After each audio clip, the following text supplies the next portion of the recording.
Днес ще ви демонстрирам този продукт, който е 7-инчов.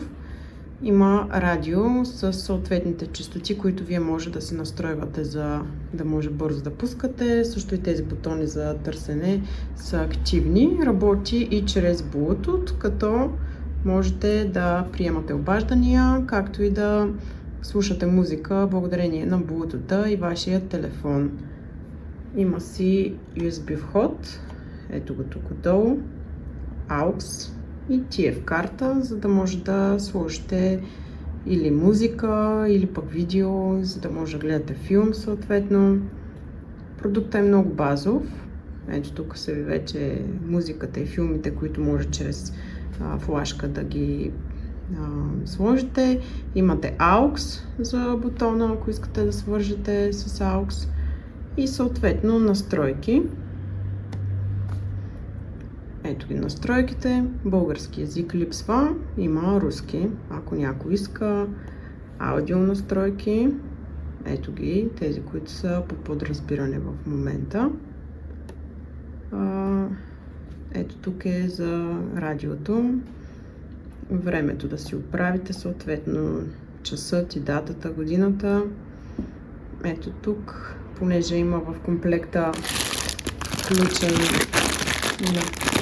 задна камера, ето я, съответно с буксите, да може да си настроите и задната камера с паркинг сетингса, Каролайна и всичко останало, като имате и възможност за свързване към вашия автомобил с бутоните на волана.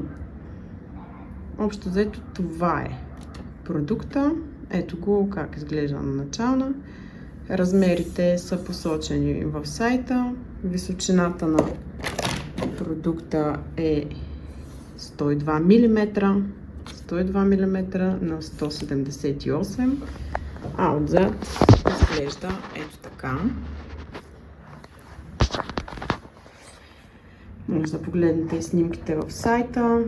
От тук може да усилвате и да намаляте музиката, като за ваше удобство, освен останалите кабели, които са ви включени в комплекта, имате и едно дистанционно, което сега ще ви покажа.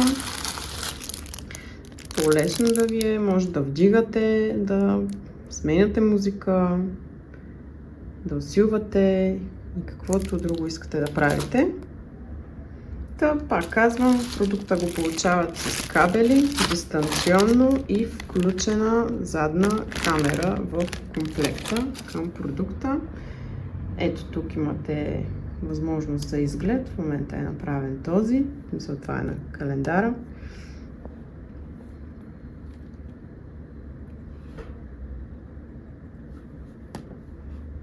Ето. Имате си календарче. Това е продукта.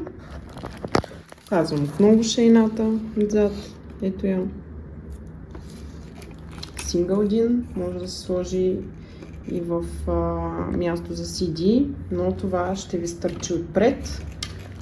Може да го сложите и в отвор с рамка с размерите, които посочих по-рано, за да ви влезе директно в таблото. Имате и още едни допълнителни настройки, които не ви демонстрирах. Всъщност ето ги. За звука и имате и нощно виждане.